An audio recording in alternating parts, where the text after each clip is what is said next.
सभी विद्यार्थियों का छवि कैरियर इंस्टीट्यूट पे स्वागत है। आज हम पढ़ने वाले हैं मूल विधि। हमने आपको पूर्व में अध्याय 5 तक उससे संबंधित धाराओं के बारे में पहले ही वीडियो में आपको पढ़ाए हैं। आज हम लोग अध्याय 6 के बारे में सीखने वाले हैं। देखें,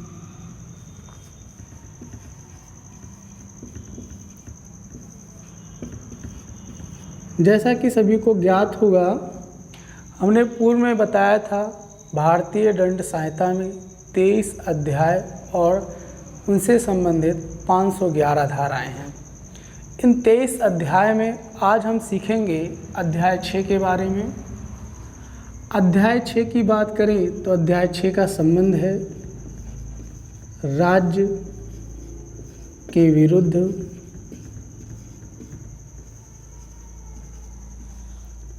युद्ध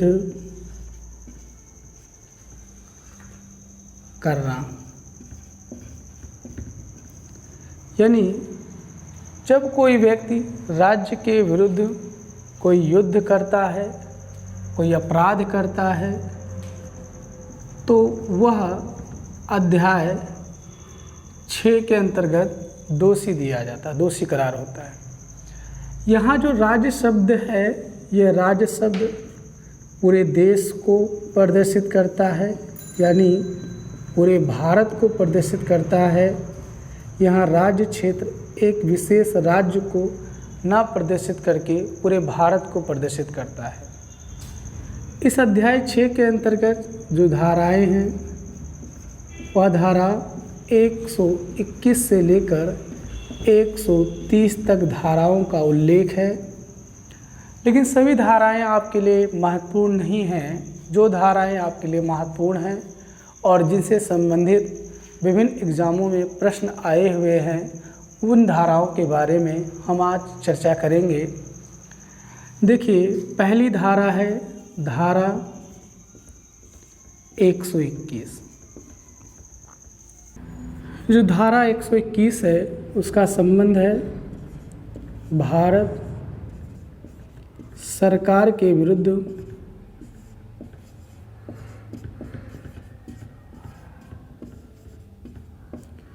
युद्ध करना या करने का प्रयत्न व दुष्प्रेरण करना।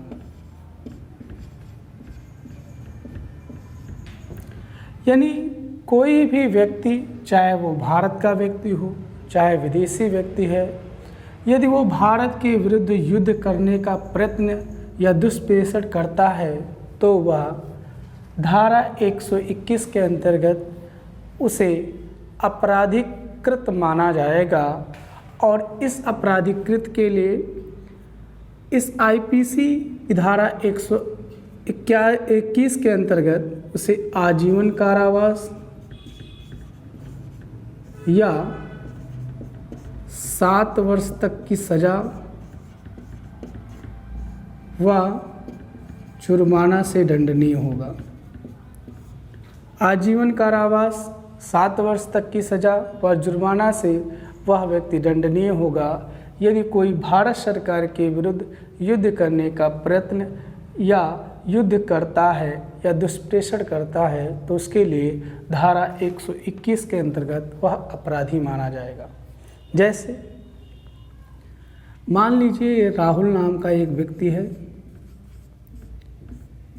जो इस आशय से यानी जानबूझकर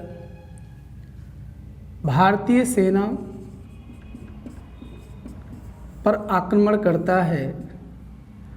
अब यहाँ पे भारतीय सेना पर आक्रमण करता है, तो ये भारत सरकार के अंतर्गत है, यानी भारत सरकार के अंतर्गत माना जाएगा। तो उसे यानी धारा 121 के अंतर्गत भारत सरकार के विरुद्ध युद्ध करने या करने के प्रयत्न या दुष्प्रेषण करने का अपराधी माना जाएगा। इसे आजीवन सज़ा या 7 वर्ष तक का सज़ा व जुर्माना हो सकता है। जो अगली धारा है धारा 121 है। इनसे प्रश्न भी आए हैं। 121 तो हो गए, 122 है, इनसे प्रश्न आए हैं।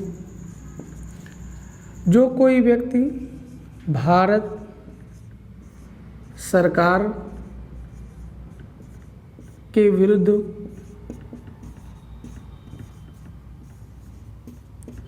युद्ध करता है या करने के लिए गोला बारूद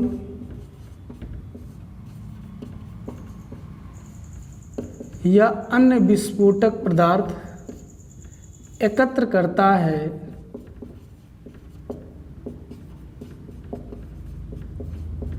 वह धारा 122 के अंतर्गत दोषी पाया जाएगा, जिसके लिए आईपीसी यानी भारतीय दंड संहिता के अंतर्गत आजीवन कारावास या 10 वर्ष तक की सज़ा या जुर्माना व आजीवन कारावास या जुर्माना या 10 वर्ष तक की सज़ा या जुर्माना हो सकता है। धारा 122। अब इस धारा से प्रश्न आपके पूर्व एग्जामिनेशन यानी यूपीएसआई में आए भी हुए हैं। यदि वह कौन सी धारा बताती है जो भारत सरकार के विरुद्ध युद्ध करने या करने के प्रयत्न करने में जो गोला बारूद या अन्य विस्फोटक सामग्रियों को इकट्ठा करना भी अपराध होता है, वह धारा 122 है। तो 122 आपके लिए महत्वपूर्ण है, इनसे प्रश्न भी आया है। और जो धारा 124A है, ये भी आपके लिए महत्वपूर्ण है। यह धारा राज्य द्रोह से संबंधित है। राज्य द्रोह क्या?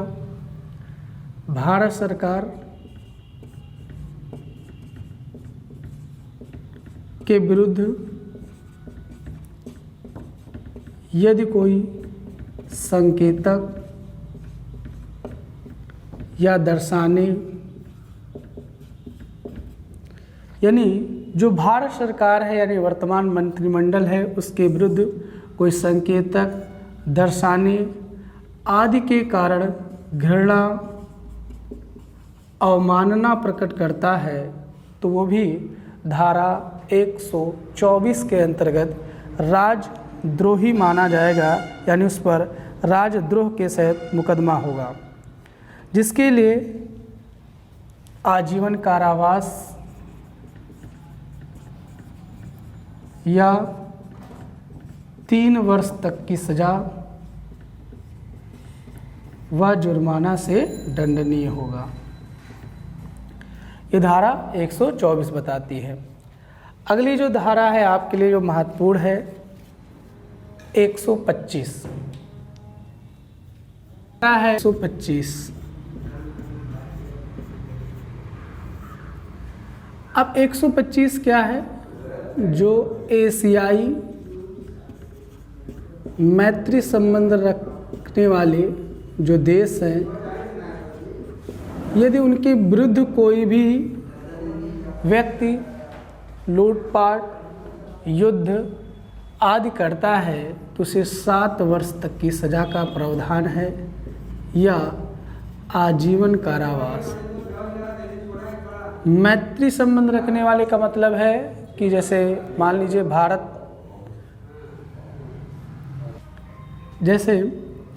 भारत का इस समय मैत्री संबंध मान लीजिए नेपाल से है, और नेपाल के विरुद्ध कोई व्यक्ति यदि युद्ध करता है, यदि लूटपाट करता है, तो उसके विरुद्ध भारत सरकार यानी भारतीय दंड संहिता के अंतर्गत कार्रवाई होगी और उसे 7 वर्ष या आजीवन कारावास या जुर्माना से दंडनीय होगा, जो धारा 125 बताती है। अगली जो धारा है 128। 128 बताती है यदि लोक सेवक का आशय है कोई सरकारी कर्मचारी यदि कोई राज्य कैदी या युद्ध कैदी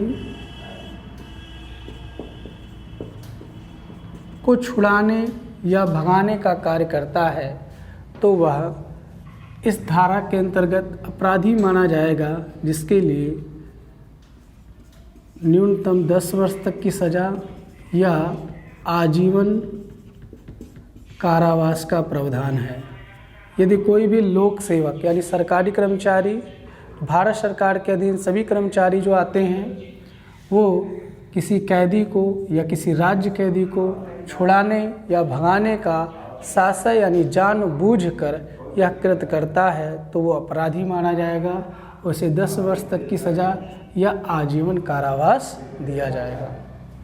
अगली जो लास्ट महत्वपूर्ण धारा है, यदि कोई जो धारा 130 है,